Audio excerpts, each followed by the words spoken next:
pontos importantes para fazer.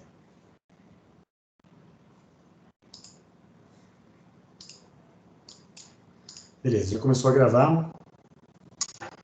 Então, pessoal, vocês devem ter recebido aí em etapas, né, de maneira bastante parceladas, o resultado da prova 1, né, do desafio 1. Deu bastante trabalho para corrigir, eu acho que deu mais trabalho para corrigir do que para elaborar a prova. O trabalho de correção foi dividido entre eu e mais 3 monitores. Mesmo assim, demorou bastante, porque a minha parte eu acabei enrolando bastante, e aí só fui corrigir agora na semana passada. Vamos abrir agora, então, uma janela para revisão de prova, porque erros sempre acontecem, né? E até para explicar para alguns de vocês o feedback sobre a resolução da prova, caso vocês queiram. Então, revisão da prova é um direito de vocês. Eu gostaria que a gente fizesse a revisão toda pelo Teams, e eu vou querer... Então, vocês podem me mandar mensagens pelo chat, tá? Podem mandar no privado no chat, alguns, inclusive, já me mandaram. Eu peço que reenviem de novo agora, porque eu vou tratar em ordem de recebimento, né? Conforme forem chegando as mensagens, eu vou tratando. E, eventualmente, primeiro eu vou só... como é que funciona a revisão? Eu primeiro explico o que aconteceu na prova, qual que era a exigência de cada uma das questões, o que estava de errado, o que eu detectei. E aí tem uma segunda parte, se o aluno desejar, fazer uma reavaliação da prova. A reavaliação da prova, então eu pego quem corrigiu e mando para uma outra pessoa. Então, se foi um monitor, eu corrijo. Se foi eu que corrigi, eu passo para o monitor, para ele dar uma olhada. A gente discute e aí verifica se a correção está ok. Então, se não estiver satisfeito, se achar ainda que a correção não está correta, que não está boa, ainda há uma terceira possibilidade, que é a revisão de nota, aí é só no final do semestre, né, a revisão de menção, onde o pedido é diretamente para a secretaria. Aí primeiro o pedido vem para mim. Normalmente essa parte, como eu geralmente tenho esse bate-papo com o aluno antes, essa primeira parte ela é meio que padrão. Aí eu aceito ou não a revisão do aluno, e depois, se ainda estiver insatisfeito, o processo pode continuar para outro professor, então, avaliar a prova do aluno. Então, isso aí são as 3 grandes etapas de revisão de nota. A revisão de menção, na verdade, ela é muito mais para... na hora de lançar a menção, realmente eu errei, na hora de digitar ali, de passar limpo, e aí a gente corrige isso depois que a menção foi lançada. Então, para essa prova especificamente, esse primeiro nível de revisão vai ser agora, durante essa semana. Então, vamos fechar aí de hoje até quinta, né? Para vocês fazerem esses pedidos. Aí eu junto tudo e começo a tratar eles. Segundo aviso, eu vou colocar, assim que terminar essa aula, um capítulo sobre timers da apostila. Esse capítulo, como eu estava ocupado semana passada corrigindo as provas, eu não consegui revisar ele por completo, então eu vou mandar a versão. Ainda tem alguns errinhos, tá? Vocês provavelmente, quando vocês lerem os capítulos lá do livro, né? Vocês, às vezes, se vocês detectarem algum erro, alguma coisa, alguma incoerência, mandam para mim que eu corrijo na versão editável, e aí depois a gente vai atualizando esse documento, a gente atualiza juntos. Tem muito exercício, tá? Tem muito exercício resolvido primeiro, tem muito exercício proposto, né? Exercício sem resolução pronta, para vocês treinarem bastante. E a redação desse capítulo foi toda feita pelo Zelenovski, então, que tem uma belíssima capacidade de criar textos bem didáticos, então é muito bom. A leitura é bem fluida, bem tranquila, então recomendo a leitura a todos. E, por fim, o último anúncio... Eu quero? Acho que eram só 2 anúncios mesmo. Então, beleza. Pode mandar pelo Teams, tá, Bruno? Bruno perguntou aqui, na primeira etapa, só mandar uma mensagem privada aqui no Teams que eu faço a revisão. Professor, deixa eu fazer uma pergunta. Pode falar. No teste 3, eu acho, de comparadores, a primeira Certo. questão de muitas pessoas vieram sem nota. Isso.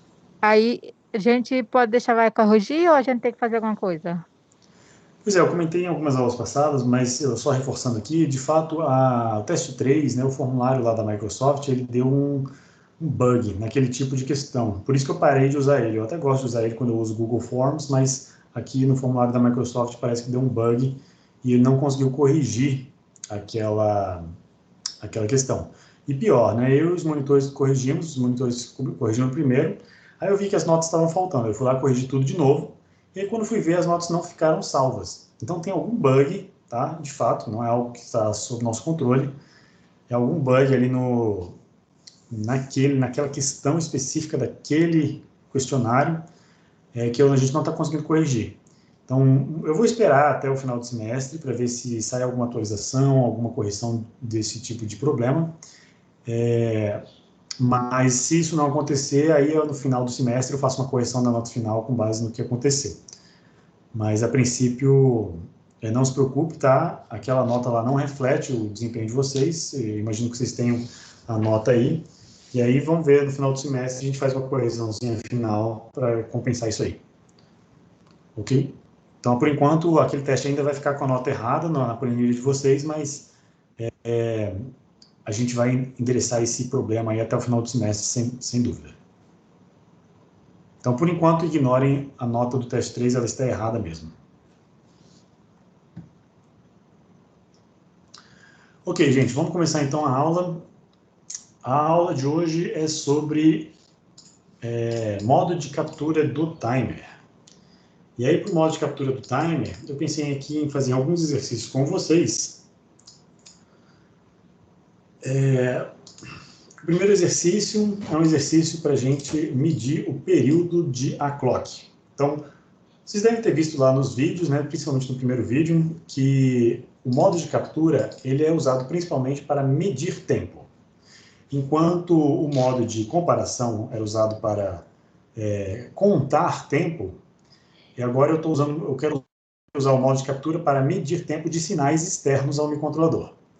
E aí uma ideia aqui que eu tive, né, a gente pode, como eu estou sem o periférico aqui agora, de sensor de proximidade, mas a gente pode usar os próprios sinais da Launchpad para fazer essas medidas. E aí a primeira medida que eu coloquei aqui, a gente vai tirar o clock, a gente vai expor o clock num dos pinos do microcontrolador, então a gente vai encontrar eles, até mesmo respondendo talvez isso ajude, né, a responder a pergunta do Lucas. E ao encontrar o clock, a gente expõe ele para fora e aí bota ele de volta em outro pino para fazer a medida do período dele. Então, vamos lá.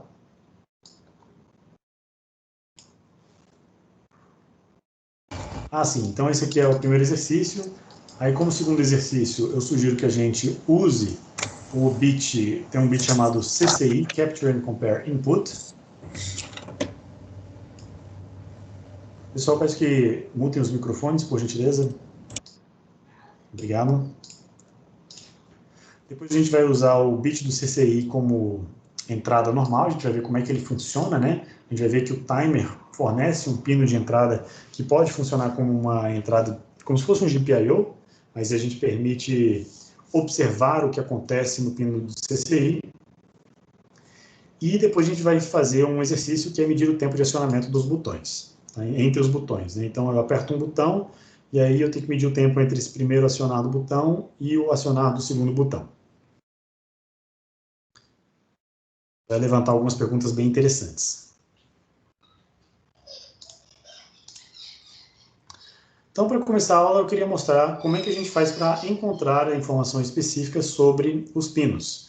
Então, nosso objetivo agora, para esse exercício, né, o exercício 1, é medir o período do clock. Para isso, a gente precisa expor o clock para fora do chip e depois botar ele em outro pino. Então, vou abrir aqui os 3 documentos que a gente sempre usa, que são o User Guide, o Datasheet e o User Guide da Launchpad. Onde que a gente vai encontrar informação sobre os pinos? Bom, eu tenho um documento que fala sobre a placa, essa placa vermelhinha. Como que os pinos do microcontrolador estão conectados nesses pinos aqui de fora, como que os botões estão conectados aqui, etc. Eu tenho um outro documento que fala sobre toda a família desses microcontroladores. este microcontrolador aqui é um, este microcontrolador aqui é outro, mas eles têm coisas em comum. E aí o User Guide é o documento que fala sobre todas essas coisas em comum entre eles. Quais são os periféricos, como funcionam os periféricos, quais são os registros de configuração. E eu tenho um terceiro documento que fala especificamente sobre este chip aqui, que é o chip F5529. Então aqui eu tenho dois chips diferentes, aqui eu tenho o MSP430F5528 e aqui eu tenho o F5529. É mesmo, praticamente o mesmo processador, mesmo tudo, só que esse aqui tem um pouco menos de memória do que este. Esse aqui tem mais memória. Então, para saber a configuração específica dos pinos do chip, eu preciso me referenciar ao datasheet, o datasheet deste chip aqui. Então, é esse documento aqui que a gente vai procurar. E aí, nesse documento, existe o capítulo 6, que são as explicações detalhadas. Lá no 6.10, a gente tem o diagrama de todas as portas de entrada. E é neles que a gente pode procurar qual é a funcionalidade dedicada de alguns pinos que a gente usa.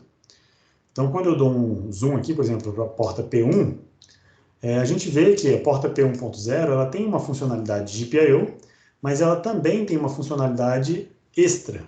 Ela pode ser usada como clock, como entrada, ela vira o clock do timer a zero, e como saída, ela vira a saída do A-clock. Você consegue expor o A-clock que está dentro do chip para fora. Como é que eu sei isso? Aqui, só essa informação aqui, ela não é suficiente para a gente ver essa informação. Para a gente saber o que é entrada e o que é saída. Mas dá para ver nessa tabela complementar logo aqui embaixo, que quando o pino P1.0 está configurado com a direção 0 e o P-select dele está igual a 1, este pino é usado como o TA0 clock, ou seja, ele vira uma entrada, porque a direção é 0, ele é uma entrada, e a função dele é ser o clock, o que dita o ritmo de contagem do timer a 0. Se esse pino estiver com o P-select igual a 1 e com o P-dir igual a 1, 1 significando então que é um pino de saída, este pino vai sair, vai expor na saída o sinal A-clock, que é um clock interno. De forma bastante equivalente, você pode ver a funcionalidade dedicada de todos os outros pinos. E aí eu tenho o P1.1, que ele é GPIO, quando o P-select é igual a 0, mas quando o P-select é igual a 1, ele está conectado no timer, e mais especificamente no canal 0 do timer. Então, quando eu tenho essa notação aqui, TA0.0, significa que ele está no canal 0 do timer. Então, esta é a saída do canal 0, do gerador de formas de ondas, do timer. E como entrada, ele vira a entrada CCI 0A. A gente já vai ver isso, CCI é a inicial de Capture and Compare Input, a entrada do módulo de Capture and Compare do canal 0. Essa nomenclatura funciona dessa forma. Então, você pode perceber que do pino P1.1 até o pino P1.5, todos eles estão conectados no timer a 0, e aí vai acrescentando de 1 em 1 até chegar no pino P1.5, que é o canal 4 do timer. E depois eu ainda tenho aqui uma entrada do timer A1, e os outros dois pinos já estão conectados no timer A1, que é uma outra instância do timer de tipo A. Então é assim que a gente faz para detectar e para descobrir qual é a funcionalidade dedicada dos pinos. Eu quero descobrir onde está a saída do timer A2 do canal 3. Tem que procurar, não tem jeito. Olhando aqui na porta P2, tem a saída do timer A2. O timer A2 não tem canal 3, então por isso que não vai ter aqui, mas ele tem o canal 2. Então, por exemplo, timer A2, eu tenho o canal 1 saindo no pino P2.4, o canal 0 saindo no pino P2.3 e o canal 2 saindo aqui no P2.5. E, curiosamente, eu também posso expor na saída do pino P2.2 o clock e a semiclock. Nem todos os pinos que estão aqui nesse diagrama estão expostos na Launchpad. Então, nem todos esses pinos a gente tem acesso pela Launchpad. Porque a Launchpad, quando a Texas optou por escolher apenas alguns pinos, aqui você tem 40 pinos, e nesse microcontrolador a gente tem 80 pinos, nem todos os pinos daqui estão, de fato, expostos nesses terminais. Então, vai ter pinos que você vai encontrar no datasheet que você não vai encontrar no Booster Pack. Professor, Oi. Será que você poderia explicar essa parte de expor o clock? Eu fiquei um pouco confuso com isso. Então, olha só, a gente viu aqui no datasheet que o pino P1.0, ele pode funcionar como uma clock. E ele só funciona como uma clock, a gente viu na tabelinha, que ele só funciona como uma clock com direção igual a 1, ou seja, um pino de saída. Se ele é um pino de saída, né, quando eu olho aqui, o pino P1.0 é provavelmente um desses pinos aqui de baixo, tá? Eu não sei qual que é exatamente, mas é um pino aqui dessa extremidade. Por que eu sei disso? Porque ele está conectado no LED, né? Então ele vem daqui, desce, conecta no LED e faz brilhar o LEDzinho que está aqui. Mas esse pino, a gente já usou ele muitas vezes como GPIO. Mas se eu ativar o P-Select dele, o bit do P-Select, ele deixa de funcionar como GPIO e passa a funcionar como a saída que expõe, que bota para fora o valor do clock, né? Então a clock está batendo internamente aqui no chip, está fazendo o contador contar e tudo, e aí tem um fiozinho que conecta ele aqui fora. E aí eu posso botar esse pino aqui como um pino que solta o clock. Então eu posso ver o clock funcionar aqui no LED. Ou posso usar ele para soltar, para tirar ele e conectar em outro pino para fazer a medida de tempo. Então eu posso fazer isso também. E é Sim, entendi. exatamente Dá isso que para eu você vou fazer ver no ele. exercício. Exatamente, é. Dá para ver Perfeito. ele. E aí o que eu vou fazer? Eu vou pegar, então, o pino P1.0 e vou conectar ele de volta ao pino P1, sei lá, o P1.2, que está aqui pertinho. E aí, através do canal 2 do timer, se bem que talvez fosse interessante a gente pegar outro timer, né? Porque senão o timer a 0 ele vai estar sincronizado com a clock e não vai ser bom.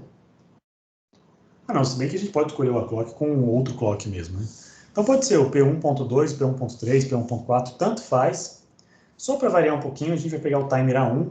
A gente viu lá que o pino P2.2 está, né, tá conectado no timer A1. E aí, só para fazer variar um pouquinho, cadê? Vamos só confirmar aqui. Pino P2.2, não, o pino P2.2 é o SM Clock. Mas o P2.0, P2.1 a gente pode usar, vamos ver aqui. P2.0 está aqui, ó. Vamos pegar o P2.0. Beleza. O P2.0 é o canal 1 do timer A1. É um outro timer que não é o timer A0. Então vamos lá, vamos fazer esse exercício. Vou mostrar aqui primeiro a conexão. Vamos fazer primeiro a configuração, para que aí a gente configure os pinos e impede que tenha curto-circuito na hora que a gente conectar esses pinos. Mas a princípio, assim, quando você reseta o microcontrolador, os pinos são configurados como entrada, né? Se você não fizer nada, ele vira uma entrada. É a primeira vez que você roda o código, né? Se ele tiver com o código rodando antes e o pino P1.0 estiver como saída, e os dois pinos estiverem como saída, pode acontecer um curto se eu conectar eles. Então, eu vou primeiro carregar o código, rodar uma vez e depois fazer a conexão nos pinos, para garantir que não vai ter nenhum curto-circuito. Então, vamos à configuração do pino. Eu quero configurar o P2. Então, vamos lá. O que a gente estabeleceu? P1.0 é a saída do clock. Lá do PDF. Ops. Obrigado. Eu já estava aqui digitando código.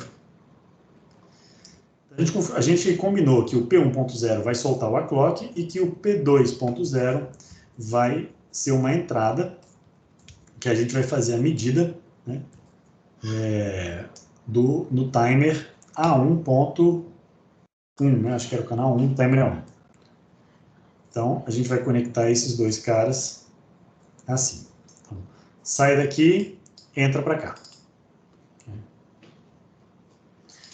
E aí, vamos lá. Então, eu tenho que fazer o seguinte. Para os dois pinos, eu tenho que ativar o bit de select. Então, P2 cell, eu vou setar o bit 0. P1 cell, eu vou setar o bit 0 também. Então, setei, vou botar o P1 primeiro para ficar mais bonitinho. Configurei os dois. Só que o P1 eu tenho que configurar esse pino como saída. Então, P1 dir, eu vou setar ele como saída, botando o dir para 1. E o P2.0, eu vou setar ele como uma entrada. P2 dir é igual ao não bit 0.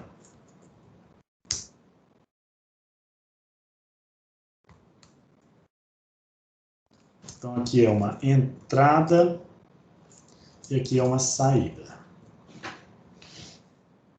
E isso é tudo. Do ponto de vista da configuração dos pinos, isso é mais do que o suficiente.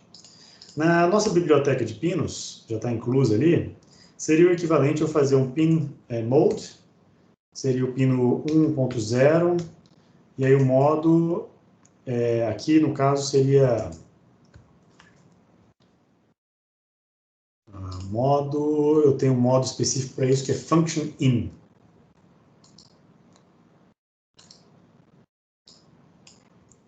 Eu dei o nome de func in, né, function in, uma opção para eu configurar o pino não mais como GPIO, né? Ao invés de botar só como saída ou uma entrada, eu configurei um que é conectar no periférico, sem configurar a direção, e um que é funcionalidade de entrada ou sua funcionalidade dedicada de saída.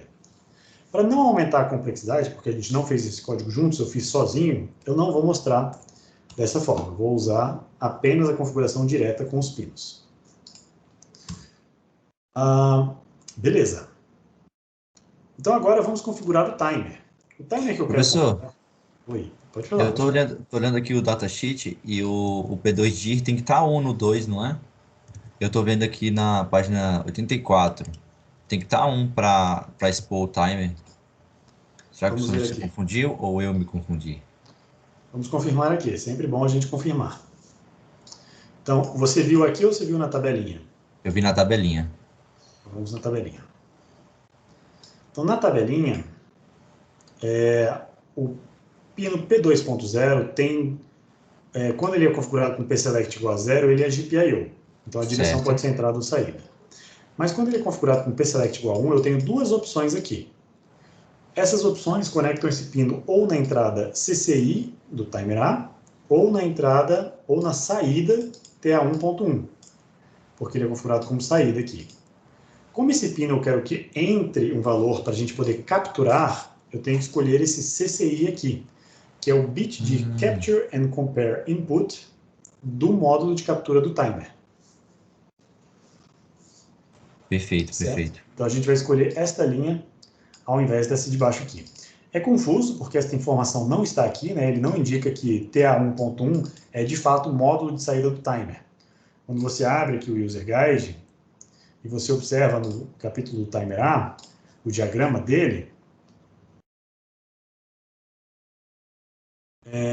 uma coisa que você não está explícita aqui é que a saída, né, do gerador de forma de onda, que é esse bloquinho aqui de baixo, ele não está chamando ele especificamente aqui de TAX ponto, o número do canal, né, TAX.N. Ele não indica em lugar nenhum isso.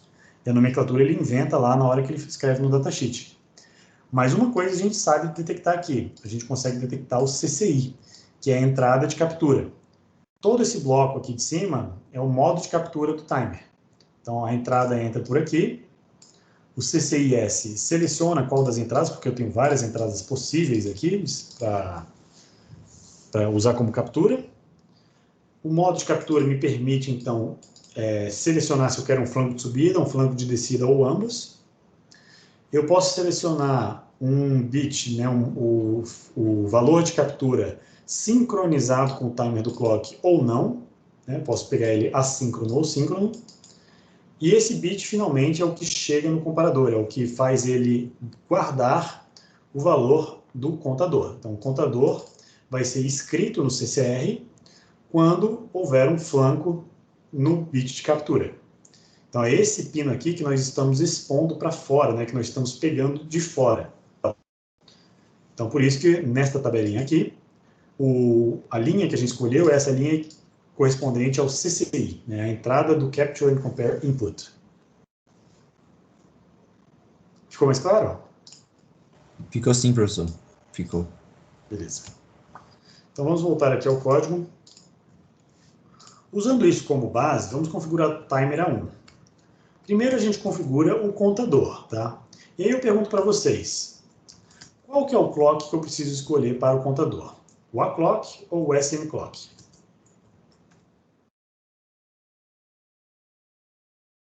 Postem aí no chat. E por quê? O objetivo deste exercício é medir o período do A-clock. Então eu poderia, né, naturalmente, pensar que eu poderia colocar aqui o A-clock como ritmo de contagem. Então o Lucas e o Caio também falaram A-clock. Só que aí, olha só, gente, se eu quero medir o tempo o período do clock, e a minha referência de tempo é o próprio clock, eu vou ter um pequeno problema aí, um problema de precisão. Vou tentar demonstrar isso aqui com um desenho. Enquanto o tablet não liga aqui, eu vou mandar um paintzão.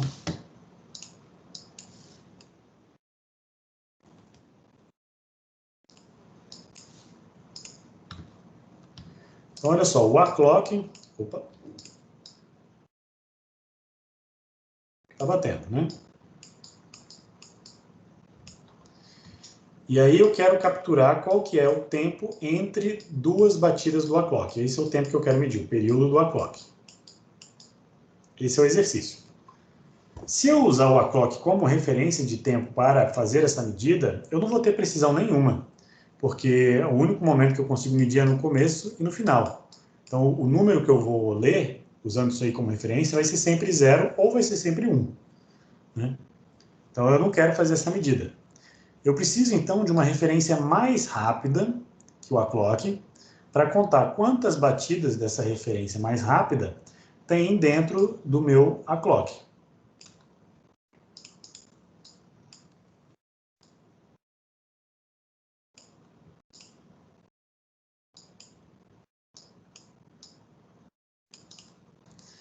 E aí, a gente agora sim consegue fazer essa medida direitinho. Né? Com um clock mais rápido, eu consigo contar aqui quantos flancos de subida tem do meu clock mais rápido dentro do clock mais lento. Então, a escolha do clock ela é bastante dependente da precisão que você quer atingir. Exatamente, Caio. É aquele trade-off, né, entre precisão e quantidade de tempo contado.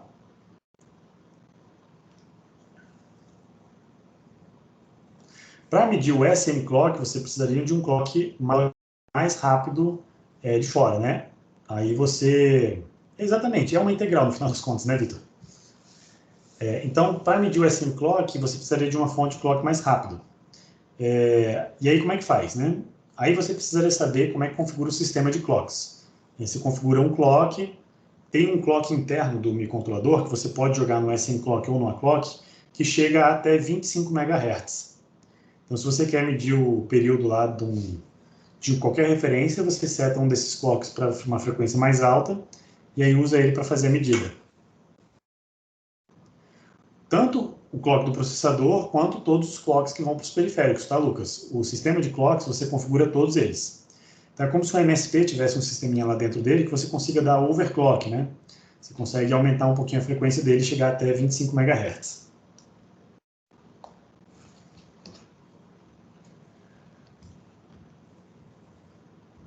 Deixa eu abrir aqui o meu tablet para poder desenhar para vocês depois, se eu precisar. Tá aí, pronto. Então, sabendo disso, vamos voltar à nossa configuração e agora vamos selecionar o clock mais adequado, que é o SM Clock.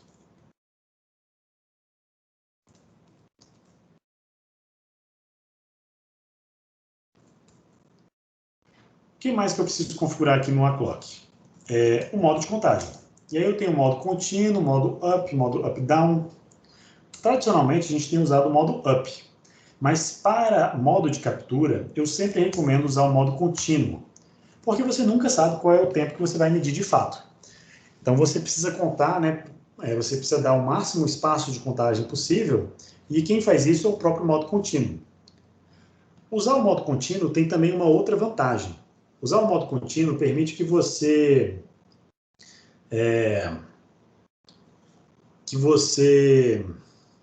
libere o canal 0, né, o CCR0, para fazer usar ele em modo de comparação, sem fixar ele, né, e anexá-lo àquele significado de teto de contagem, mas você pode usar o canal 0 para outras coisas, para usar ele em modo de comparação ou em modo de captura, como você quiser.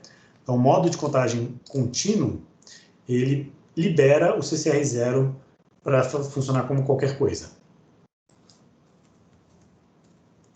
Modo de contagem contínuo.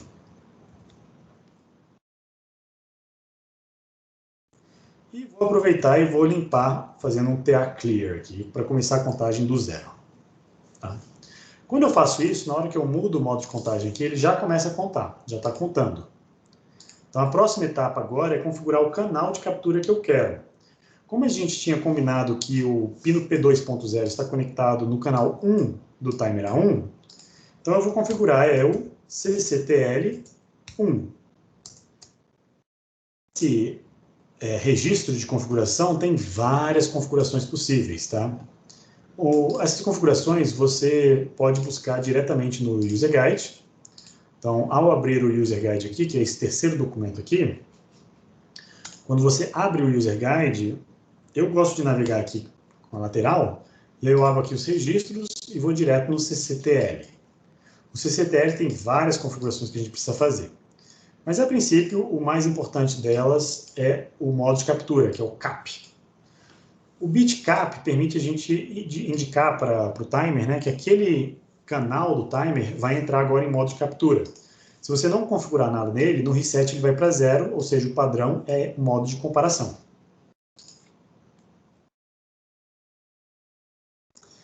Outra coisa que a gente tem que configurar aqui é o modo de captura. Se eu quero capturar apenas o flanco de subida, apenas o flanco de descida ou em ambos. Né? Se eu não configurar nada, ele não captura nada. Então é bom que a gente configure isso também. Então, Capture on Rising Edge, eu quero capturar no flanco de subida. Outras configurações importantes é o CCIS, que é o seletor da entrada do módulo de captura. E aí, como lá no datasheet estava falando que a entrada que a gente vai usar é a entrada A, eu vou selecionar a entrada padrão 0. Não precisaria, porque o padrão já é o 0, né? Então já é a entrada A, então não precisaria mexer nisso aqui, mas eu vou colocar para ser bem explícito. Professor, eu não entendi esse CCIS não, porque você colocou, inclusive, na lista 7, né? Eu não entendi muito a funcionalidade dele. A funcionalidade do CCIS, você pode obter quando você abre aqui o do User Guide, você vem aqui no capítulo, vai logo no diagrama, você vai perceber que o módulo do canal do timer, ele tem várias entradas disponíveis aqui para ele. Então, eu tenho uma entrada que chama CCIA, uma entrada que chama CCIB, eu tenho o GND e o VCC, né? A alimentação 0 e a alimentação positiva, que é o 1, lógico. Se eu usar o 0 e 1, eu posso fazer ativação de captura por software, né? Mudando o CCIS de GND para VCC, eu gero um flanco de subida. Mudando de VCC para GND, eu gero um flanco de descida. Então, eu posso gerar captura por software. Mas eu posso optar entre outras duas entradas. Uma entrada que geralmente vem dos pinos de fora, que é a entrada A, e uma entrada que vem de dentro. Tá? A entrada B, ela geralmente vem de um sinal interno do microcontrolador. E aí, para saber qual que é o sinal que vai aqui, você tem que vir aqui no datasheet, especificamente, e olhar qual que é a conexão. Geralmente, essa conexão é feita na saída dos comparadores. Vou ver se eu consigo achar isso aqui. Como é algo que a gente não fala muito aqui no curso, eu acabo passando essa parte batida. Mas está aqui, ó. TA1. O TA1 é o que a gente está usando. E aí, aqui tem uma tabela falando conexão dos módulos, né? E aqui está falando o seguinte, ó. A entrada do CCIA, a entrada CCIA, ela está conectada no pino P2. Mas a entrada CCIB, ela está conectada na saída do bloco de comparação. CBOut é um comparador, é um amplificador operacional que tem aqui dentro também, que a gente pode usar. Tá? Mas isso aqui não faz parte do curso, então eu nem entro tanto em detalhes assim. Mas só para mostrar para vocês que tem essa possibilidade, né? Por exemplo, o CCIB do canal 2, ele já está conectado internamente no A-Clock. Então, eu poderia obter os mesmos resultados sem fazer essa conexão através de um fio. Mas eu acho mais didático, né, mostrar que eu tenho como soltar um sinal no fio e colocar esse sinal de volta, né, uma entrada através do timer. Então, dá para fazer isso através da entrada B também, se vocês quiserem. Enfim, isso indica para a gente que, voltando aqui para o User Guide, que a entrada do pino de captura, né, do valor de captura, ele tem várias fontes. E aí eu escolho essa fonte através do CCIS. Então, CCIS é o bit seletor desse multiplexador aqui. Eu vou escolher ele como 00 para conectar no CCIA. Vou escolher o modo de captura para filtrar apenas o flanco de subida. E vou... o SCS, né? Eu não estou interessado em sincronizar esse sinal com o timer, o clock do timer, então vou manter ele em 0 para usar o sinal assíncrono mesmo. E aí vamos ver se isso funciona. Eu tenho um bit aqui chamado de CCI. Esse é o pino que é exatamente uma cópia da entrada que a gente seleciona. Ó. O bit CCI é, na verdade, uma réplica do que está na entrada. Então isso aqui é bastante útil se eu quero saber, por exemplo, se eu estou no modo de captura que eu detecto tanto o flanco de subida quanto o flanco de descida, eu posso usar o valor do CCI para saber se o último evento que aconteceu, a última captura que aconteceu, foi um flanco de subida ou se foi um flanco de descida. Então, se foi um flanco de subida, o valor de CCI vai ser 1 depois que aconteceu o evento. Se foi um flanco de descida, o valor de CCI vai ser 0 depois que aconteceu o evento. E eu também tenho uma versão sincronizada aqui, que ela guarda o valor de CCI quando o evento aconteceu, porque o valor de CCI pode modificar depois do evento. Né? Esse pino aqui não tem tanta funcionalidade assim, mas pode ser útil em alguns casos. Mas vamos lá. Então, sabendo desse diagrama, eu até recomendo que vocês mantenham ele aberto aí no documento, né, junto com a aula, para a gente poder fazer essa comparação enquanto eu vou escrevendo o código. O Pedro perguntou assim, professor, o que é essa sincronização com o clock? Tá, a sincronização com o clock, ela permite que você sincronize o sinal de captura com o clock do timer. Tá, isso é meio óbvio, né? Só fiz uma releitura do nome dele, mas o que isso de fato significa?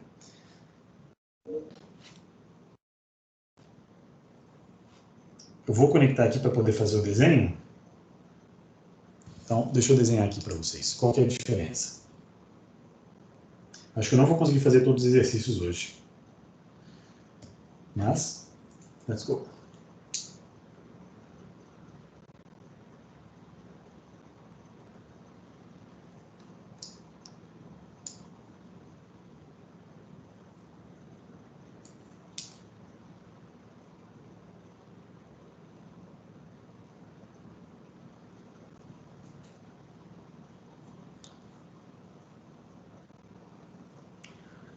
Espera aí.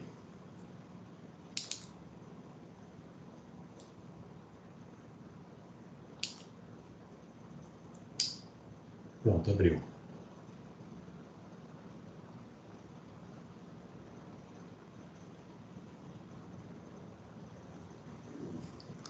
Então, o que eu quero dizer com a sincronização? Então, você tem o clock de captura. Peraí, a tela ficou preta. Voltou, morreu. Não, voltou. Eita. Aí, agora foi. Então, você tem aqui o sinal do clock, né, do timer. E você tem, então, o evento de captura. Pode ser que o sinal de captura, né, o CCI, ele aconteceu aqui, sei lá, no meio de um ciclo, né? Eu tenho vários períodos aqui. E aí, eu tenho o valor do contador, né? O contador está aqui em 0, depois ele vai para 1, 2, por aí vai, 3, e vai contando, né? Então, se esse evento aconteceu nesse instante aqui, eu vou capturar o valor 2. Mas se eu quero sincronizar esse evento com o clock, eu vou capturar sempre uma unidade de tempo depois que esse evento aconteceu. Por quê? Porque se eu sincronizar com o clock, então a saída sincronizada, ela vai acontecer só no próximo flanco de subida. Então é como se você passasse o valor de entrada, né, o pino de entrada, por um flip-flop que é sensível ao flanco de subida do timer. Então, ele só vai acontecer aqui, e na verdade, nesse momento aqui, como já aconteceu a transição para o 3, eu vou pegar o valor 3. Então, é só uma questão, é um detalhe, tá? Para saber se você pega o valor anterior ou o valor imediatamente depois. Se bem que eu não tenho certeza, tá? Ele pode pegar o 3 ou pode pegar o 2.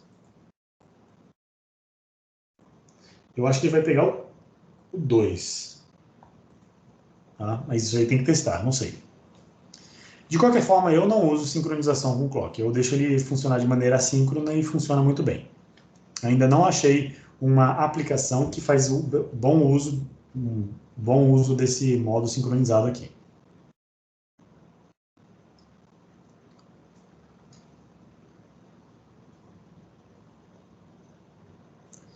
Então, voltando aqui ao código, vamos terminar esse código. Para configurar esse canal, então, vamos fazer todas essas configurações, né? Vamos configurar todos esses valores do CCTL, que são... Vou botar aqui do lado para mim.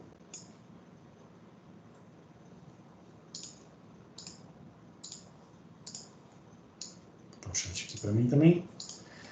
Que são o modo de captura, eu indico com cap. Depois eu tenho o quê? O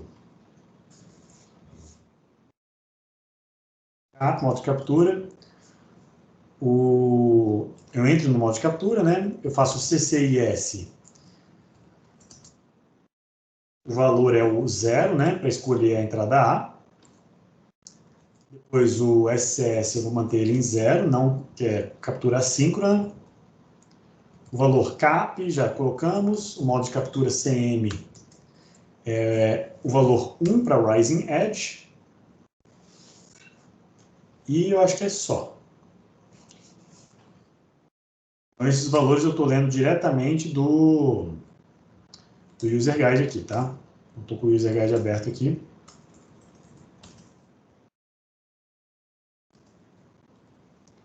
CCIS.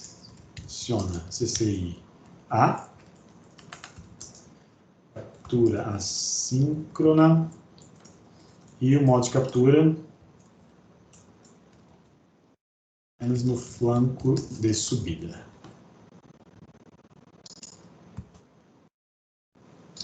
Então, essa é a configuração do canal do timer.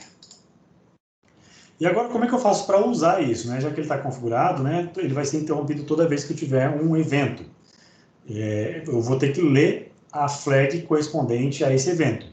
E a flag correspondente a esse evento está no próprio CCTL1 e chama-se CCIFG. Né? E aí eu quero esperar quando essa flag vai para 1. Então, eu tenho que aguardar enquanto o valor é 0. E quando o valor for para 1, eu destravo. E aí, quando ele vai para 1, a primeira coisa que eu tenho que fazer, para não esquecer, é zerar essa flag para poder detectar o próximo evento. E aí eu vou salvar, né, o tempo em que isso aconteceu numa variável. Né? Então, eu vou salvar o valor do T1 CCR1, que é o que ficou salvo do contador do TA1R, numa variável, desculpa, T1. Depois, eu vou aguardar novamente o mesmo evento e vou salvar numa variável T2, o valor capturado. Então, eu capturei dois eventos e vou calcular o ΔT. Então, delta igual a T2 menos T1. Tá? Esse é o que a gente deve operar. E aí, vamos ver qual é o valor de delta e se faz sentido em comparação ao que a gente tem. Qual que é o valor esperado aqui do delta, hein, gente? Sabendo que o aclock está em 2 elevado a 15 e o SM clock em 2 elevado a 20. Vão pensando nisso aí enquanto eu ajusto os últimos detalhes aqui. Professor, TA1 CCR1 porque você está usando esse TA1, né? Por isso que você não usa o CCR0. É isso? Pergunta de novo? Eu estava aqui concentrado no texto.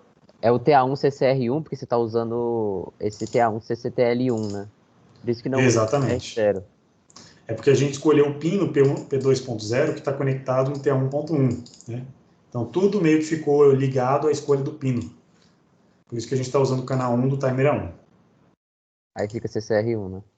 Isso. E essas variáveis aí, eu não preciso declarar ela antes, lá do início? Ela funciona como uma variável temporária? Ah, você declarou. Né? Eu acabei de declarar elas aqui dentro do escopo desse while. Né? Beleza. Fora desse escopo, essas variáveis não existem, só vai existir aqui dentro desse escopo. O melhor é que você declare as variáveis sempre o mais interno possível dentro do escopo que você usa elas. Se você não precisa delas fora desse loop, declara elas dentro, que aí o compilador C consegue fazer algumas otimizações em cima disso. Vamos corrigir os erros, vamos ver o que tem de erro.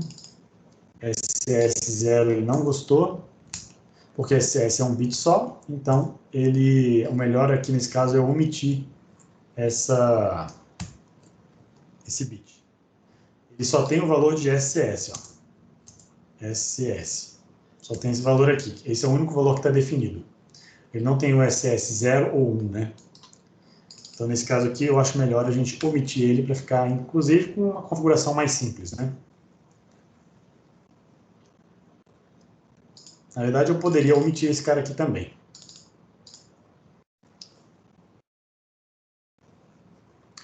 Ó, ele está falando que o delta foi declarado, mas nunca foi usado. Isso é porque ele está cortando a variável delta fora, já que eu não uso ela para nada. Então, só para falar para ele que eu vou usar, eu vou fazer assim, ó, se delta for maior do que...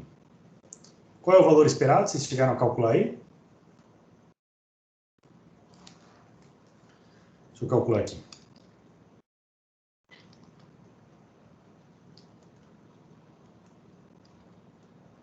A outra pergunta pode ser também posta na seguinte forma, né? Quantas batidas do SM Clock cabem dentro de um período do TA Clock? Pode usar o volatile sim, Christian, resolveria. Então, eu vou falar assim, se o delta for maior do que 30 e delta menor ou igual a 34, sei lá, se a gente tiver uma precisão aí de 2 para frente e 2 para trás, o Pedro acertou ali, né? O valor esperado é 32. Então, se tiver nessa faixa aqui de valores, eu vou acender o LED verde, falando que está tudo ok. 4, vou usar o pin right, 4.7, vou escrever 1. Caso contrário, a gente escreve 0. Vou aproveitar para inicializar os pinos aqui.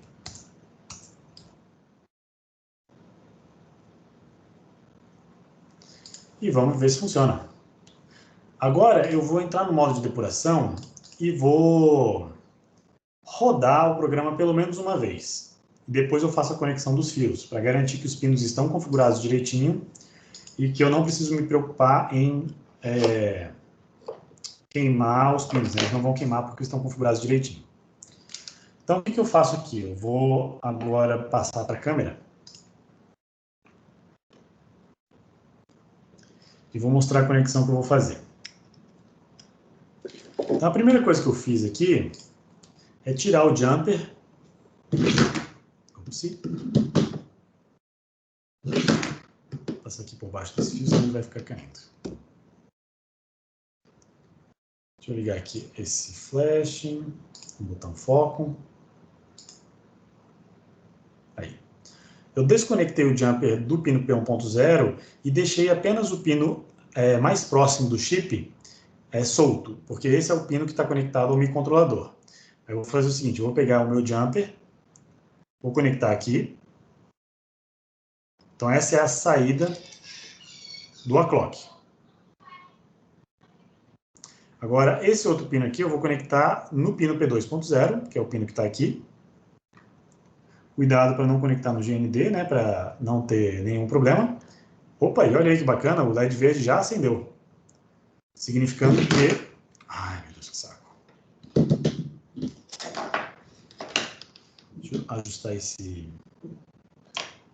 cabos aqui para isso não acontecer mais. Então, olha que bacana, o LED verde já acendeu ali, indicando que nós temos um resultado correto, né? Que deu mais ou menos 32, entre 30 e 34. Agora vamos ver a depuração. Vamos ver se no Code Composer qual é o valor que eu estou obtendo.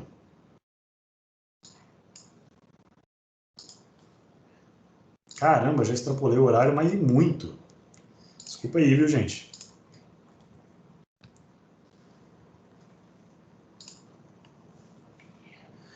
Então, olha só, vamos observar aqui o registro do timer A1, só para terminar essa aula. Eu quero o timer A1, então vem aqui em timer 1.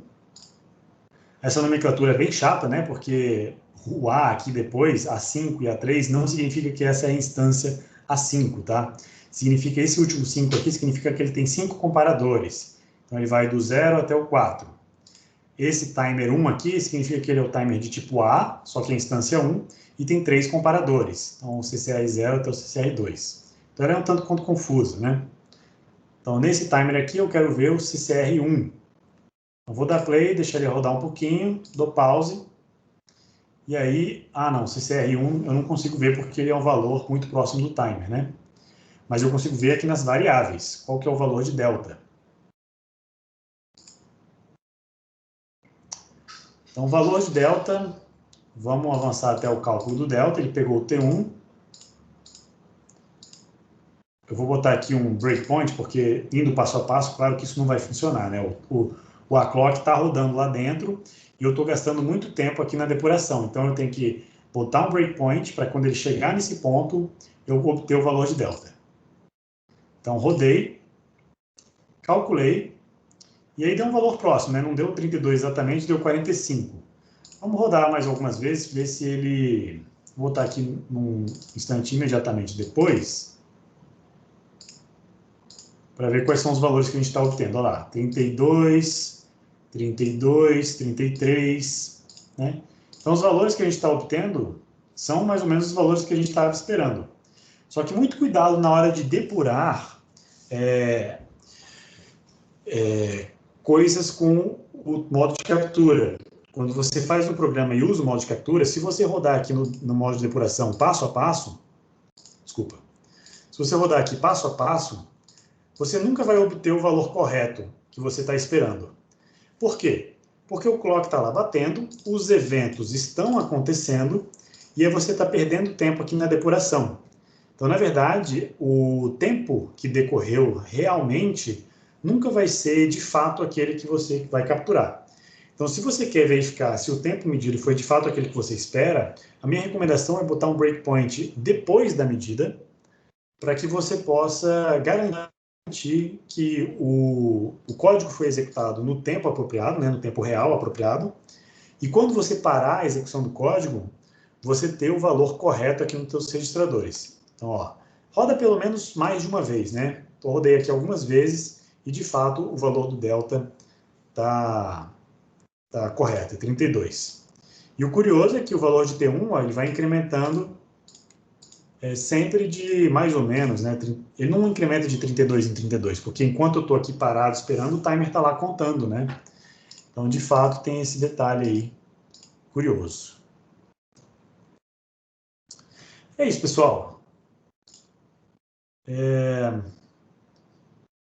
A ligação na placa, o Adriel está pedindo assim, professor, você pode mostrar como é que ficou a ligação na placa? Posso sim. Então, Adriel, tá assim, ó. Deixa eu ligar aqui a luz. Ó, conectei o pino do... Tá vendo a saída lá? Tentando pegar um foco aqui. Conectei o pino do LED, né, do LED vermelho, que está mais próximo ao microcontrolador, que é o pino P1.0, e a outra extremidade eu estou conectando aqui, ó, bem próximo ao GND, tá? Não conectando o GND, senão vai queimar, porque aquele outro pino ali é uma saída, e eu conectei ele no P2.0, mas eu configurei o P2.0 como uma entrada, então tá tudo bem. Beleza?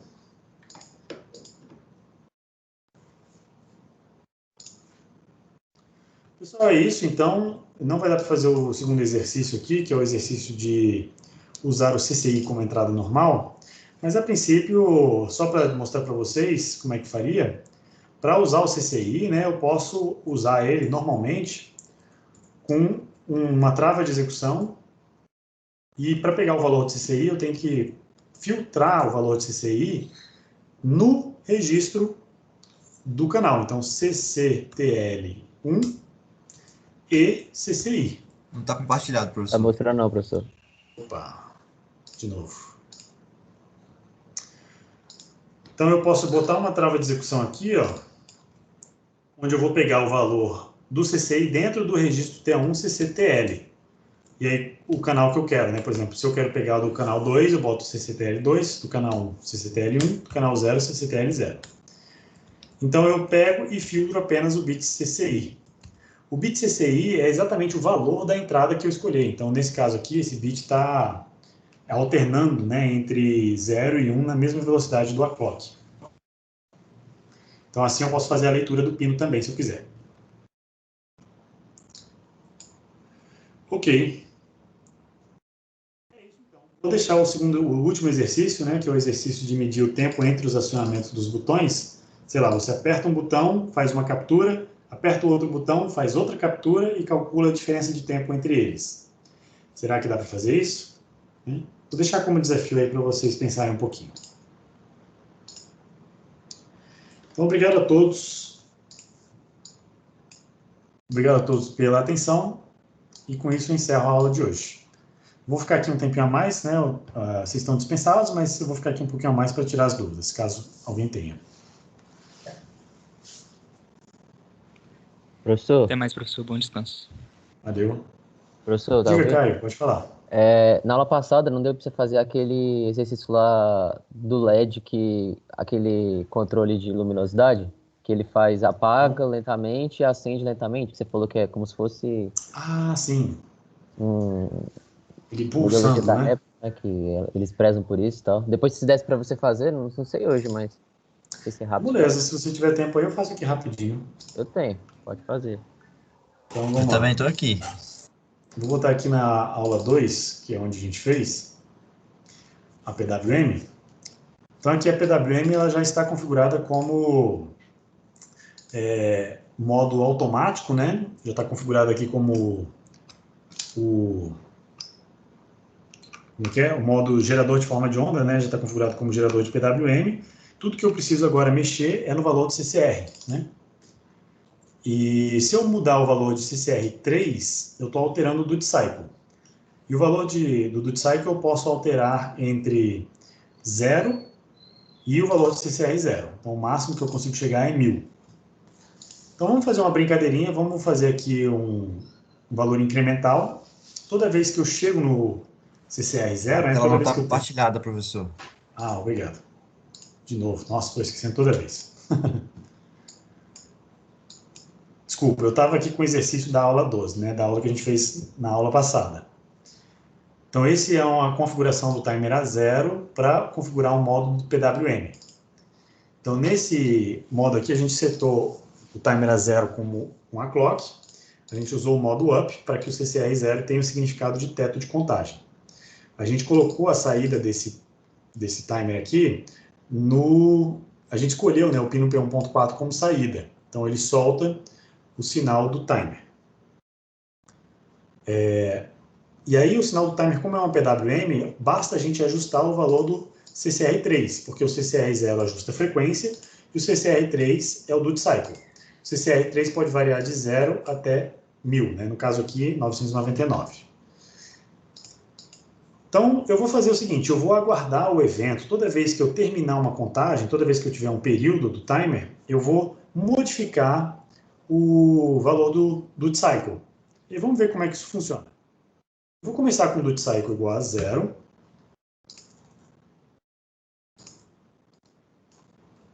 Duty cycle inicial igual a 0%. E a gente vai incrementando ele. Então, vamos botar uma trava de execução aqui, esperando o término de um período. E o término de um período não é no canal 3. O período está associado ao canal 0. Então, vamos aguardar o evento do canal 0. Então, TA0, CCTL0 e CCIFG. Vamos zerar a flag logo depois. E aí, toda vez que isso acontece, eu vou fazer o seguinte, eu vou fazer TA0, CCR3, mais. Vou incrementar de 1 em 1. Vamos ver o que acontece. Pedro, ainda não está aparecendo? Eu ouvi a sua mensagem agora. Está aparecendo aqui, professor. Acho que agora está. E aí, é o seguinte, se o TA0 CCR3 chegar no máximo, né, se for igual ao valor do TA0 CCR0, eu tenho que começar a decrementar. Então, vamos usar isso aqui como base para mudar o estado do meu contador, se eu vou incrementar ou se eu vou decrementar. Então, se eu tiver nesse caso aqui, eu vou fazer o modo de contagem, né? Vamos fazer assim. O modo de contagem, mode igual a down, que se ele chegou no máximo, agora eu vou decrementar. Se o CCR3 chegar em 0, eu uso o modo de contagem igual a up, e eu tenho que criar essa variável, né? Vou botar aqui, isso aqui é um enum mode, que pode assumir dois valores, né? Up e down. Eu vou chamar de mode. E aí, dependendo do modo, né? If mode igual a up, eu vou fazer um TA0++. Else, eu vou fazer um TA0, bom, CCR3 menos menos, eu vou decrementar. E aí a gente vai ver o efeito disso na luminosidade do LED. Então eu tenho aqui várias condições, né? Esse aqui é um loop finito, ele vai entrar várias vezes, mas ele só vai executar isso aqui uma vez a cada período, né? Ao final de cada período da PWM. Então vamos ver o efeito disso aqui. São sempre exemplos muito simples, né? Agora eu tenho que lembrar qual que é o pino para fazer a conexão aqui. Professor, mas eu não entendi essa parte do up e do down, porque você criou uma variável aí, literal, e aí ela vai passar ali na interrupção, na condição do while ali, Uhum. mas ela não teria que ter um valor inicial? Aí quando eu declarar ela com valor inicial, talvez declarando aqui dentro, né? Botando o valor inicial aqui dentro, ele sempre volte para o mesmo valor inicial. Então, eu vou declarar ele aqui fora. Então, eu declarei uma variável que começa no estado up. Ah, sim. E aí, a cada período do contador, a cada período da minha PWM, eu verifico. Se eu estiver no modo M, eu incremento o CCR. Se eu estiver no modo down, eu decremento ele. E aí, se eu cheguei no máximo, eu mudo para o modo down. Se eu cheguei em 0, eu mudo para o modo up. Beleza. Acho que isso vai funcionar. Vamos testar. Agora, deixa eu lembrar aqui qual que é o pino. Eu sempre que eu gosto de executar uma vez para depois configurar o pino, né? Então, vamos ver aqui, depois fazer a conexão física dos pinos. Né? Eu tirei os cabos aqui, agora eu vou conectar. Vamos lá, qual que era? Eu escrevi aqui qual que era. O pino P1.4 é uma saída. Então, eu vou escolher aqui P1.4, uma saída, vou conectar ele no LED. Agora, deixa eu mostrar aqui para vocês. Cadê o... Aqui.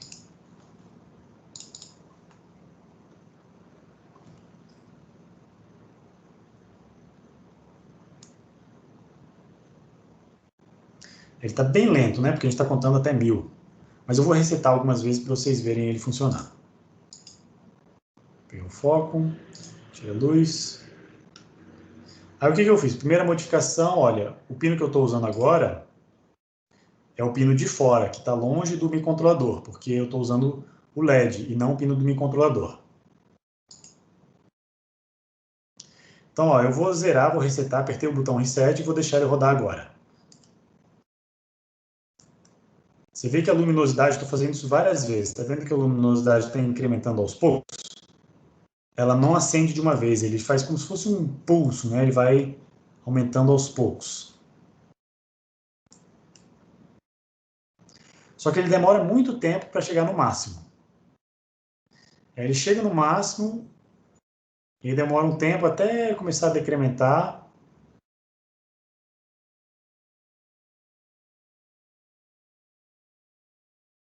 Não está voltando o meu modo down, que não deve estar funcionando. Espera aí. Vamos ver o que aconteceu aqui. Eu incremento, vou botar aqui um breakpoint, vou rodar e vamos achar esse problema.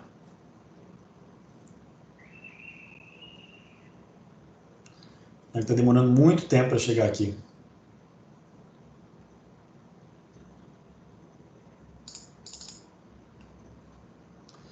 Ó, parei ele aqui, vamos ver qual que é o valor do CCR3. Registros, T0. Ah, não estou compartilhando de novo. Eu parei aqui no código, tá? Eu quero ver qual o valor do CCR3, ó, CCR3 está longe ainda, né? Deixa rodar um pouquinho, pausei, está muito longe ainda, está indo muito devagar.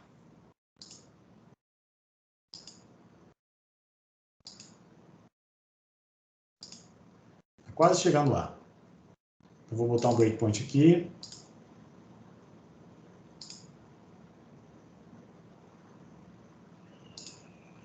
(2D). Ele tem que chegar em 3. Nossa, está muito longe ainda. 3.1. A gente exagerar um pouquinho. Vou melhorar isso aqui, vou fazer com que ele faça isso mais rápido, aumentando o incremento. Nossa, mas eu botei 1000 como CCR0, por que ele está...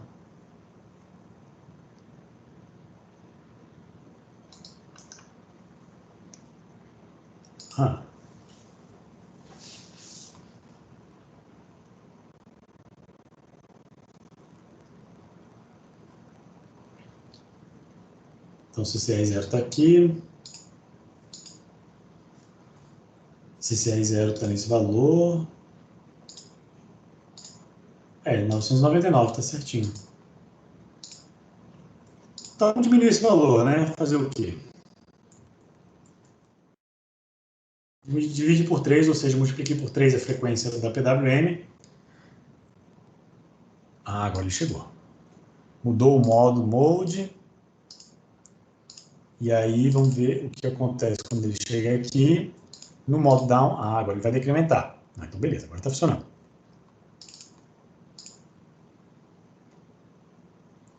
Ok, ficou mais rapidinho, né? Ele estava muito lento, então não estava dando para ver. Mas vê se vocês conseguem ver o efeito pulsante aí do LED. Dá para ver. Para ver, né? O que você fez para corrigir? Só alterou na memória direto? No código não mudou nada? Eu fiz uma alteração na memória que corresponde a mudar esse 1000 aqui para 100. Então, eu aumentei a frequência da minha PWM para ele chegar mais rápido no máximo.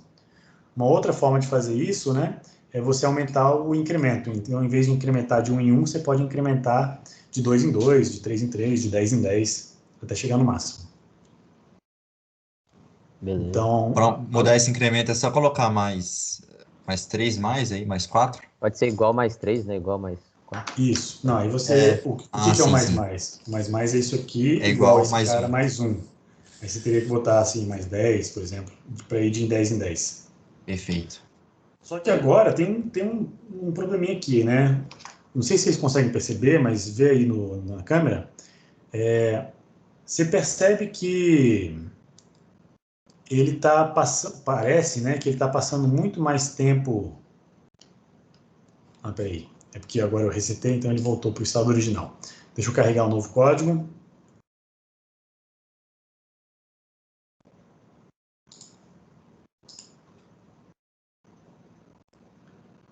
Agora ele está pulsando bem, né? Está bem mais rápido. Não, mas agora ele está tão rápido que não dá para ver esse efeito. Mas tem uma questão interessante aqui, que é a luminosidade muito alta, a gente não consegue perceber tanto. Então tem um mapeamento que dá para fazer, botar uma curva logarítmica aqui na luminosidade desse LED. Então, você vai passar mais tempo com o duty cycle pequeno do que com o duty cycle muito elevado, porque depois de um valor de duty cycle, a nossa percepção de luminosidade, ela passa a ser... Ela satura, né? Ela satura muito mais rápido do que o LED é capaz de fornecer luz.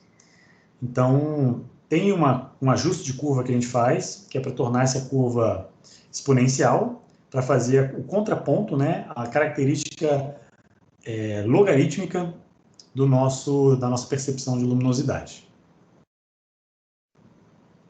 Então, mas está aí, ó, o funcionamento.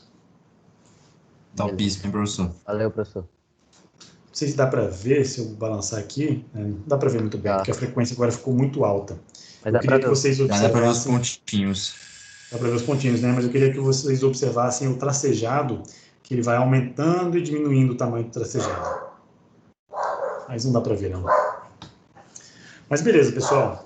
Vamos parar por aqui, então. Já está tarde. Tenho que ir lá ajudar com minha filha. Então... Obrigado, professor. Boa semaninha aí. Não, na verdade, a gente se vê na quinta, né? Então, até quinta-feira. Valeu, professor. Obrigado aí. Um abraço. Falou, tchau, tchau, gente.